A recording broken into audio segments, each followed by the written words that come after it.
Para sahabat, Gongsi Facai, Sinian Kuala. Saya Romo Effendi Kusuma Sunur SY mau bercerita sedikit. Ada seorang pengusaha kaya yang datang ke sebuah desa tempat pemasok ikan terbesar di negara itu. Pengusaha itu terkejut lantaran bertemu dengan seorang nelayan yang tampak santai sedang bersandar di pohon kelapa sambil nyeruput secangkir kopi. Dan dia bertanya, "Mengapa engkau tidak pergi menangkap ikan?" Jawab si nelayan, "Ikan yang kutangkap sudah menghasilkan cukup banyak uang untuk makan hari ini." Lalu kata si pengusaha, "Mengapa engkau tidak menangkap lebih banyak ikan lagi saat ini?" Jawab si nelayan, "Untuk apa? Engkau akan mendapatkan uang lebih banyak." Kata si pengusaha, "Dengan uang engkau bisa membeli mesin motor tempel sehingga engkau bisa melaut lebih jauh lagi dan mendapatkan ikan lebih banyak lagi." "Lalu selanjutnya apa lagi?" kata si nelayan. "Kamu akan bisa membeli ukat nilon, itu akan menghasilkan ikan lebih banyak lagi dan uangmu pun akan jadi makin banyak. Nah, jika uangmu sudah cukup, kau bisa beli banyak kapal dan kau pasti bisa kaya seperti aku," kata si pengusaha itu. Lalu tanya si nelayan, "Apa yang aku harus lakukan jika aku menjadi kaya?" "Kamu bisa bersantai dan menikmati hidup jika sudah kaya," jawab si pengusaha. Timpal si nelayan, "Lalu kau pikir saat ini aku sedang apa?" Para sahabat, menjadi bahagia dan sejahtera pertama-tama adalah sebuah mindset, bukan sebuah keadaan luar yang seringkali ditetapkan dunia bagi kita. Menjadi bahagia dan sejahtera adalah sebuah kondisi batin di mana kita menemukan arti hidup kita.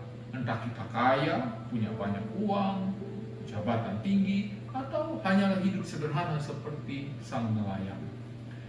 Para sahabat, tahun ini kita merayakan Tahun Naga Kayu dalam penanggalan Chinese. Shio naga sendiri dalam tradisi Chinese adalah hewan mistik melambangkan keagungan dan energi yang besar. Simbol naga dapat dipikirkan sebagai kekuatan, keluhuran, kehormatan, keberuntungan, dan kesuksesan. Dan juga bisa sebagai representasi yang menginspirasi pertumbuhan dan kemajuan. Tahun baru Imlek dengan Shio naga ini dilengkapi dengan unsur kayu. Kayu sendiri menunjukkan kekuatan tetapi sekaligus menunjukkan potensi. Kayu dapat dibentuk menjadi berbagai macam peralatan dan berbagai macam seni. Kayu adalah simbol kreativitas dan inovasi. Di tangan sang tukang kayu, sebatang kayu dapat menjadi sesuatu yang dikagumi banyak orang. Saya mau mengingatkan kepada kita, termasuk diri saya, tukang kayu sejati kita adalah Yesus Kristus. Ialah yang akan membentuk kita. Dan dalam Kisah Para Rasul 17:28 dikatakan, sebab di dalam Dia kita hidup, kita bergerak, dan kita ada. Allah Tuhan adalah sumber hidup kita dan setiap gerak kita datang darinya sebagai sumber hidup. Di tangan Yesus hidup kita menemukan arti sejatinya. Di tangan tukang kayu sejati itu, hidup kita bukan hanya kuat tetapi berpengharapan karena tangannya mengerjakan kebaikan. Kita diajak untuk semakin ke dalam diri, going deep, agar bisa berjumpa dengan si tukang kayu sejati itu yang pada akhirnya membawa kebahagiaan dan kesejahteraan pikiran dan hati kita.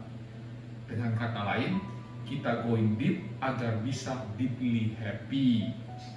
Untuk bisa seperti itu, kita harus semakin dekat dengan Kristus agar di tangan sang tukang kayu sejati itu kita bisa mengembangkan potensi kita dan berpikir seperti apa yang Dia pikirkan dan inginkan untuk hidup kita yang lebih bahagia.